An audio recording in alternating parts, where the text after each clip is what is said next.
రక్షణ వ్యయం అన్నటువంటిది విపరీతంగా చేయడం అన్నది మోడీ సర్కార్కి అలవాటైందనాలా, లేకపోతే కనుక పర్ఫెక్ట్గా చేస్తుందనాలా.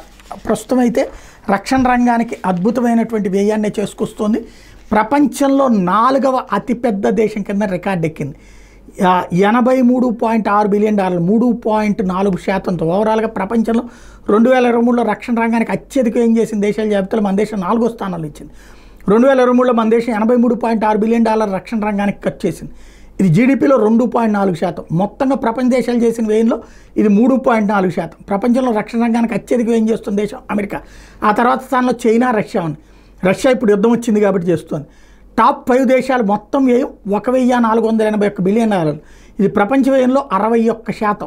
టాప్ 10 దేశాల్లో జీడిపిలో అత్యధికంగా 37% ఖర్చు చేసిన దేశం ఉక్రెయిన్. ఎందుకు? యుద్ధం కాబట్టి. తర్వాత స్థానంలో సౌదీ అరేబియా 7.1%. వాళ్ళకి భవిష్యత్తులో ఈ వీళ్ళతో యుద్ధానికి సంబంధించినటువంటి భయం ఉంది కాబట్టి.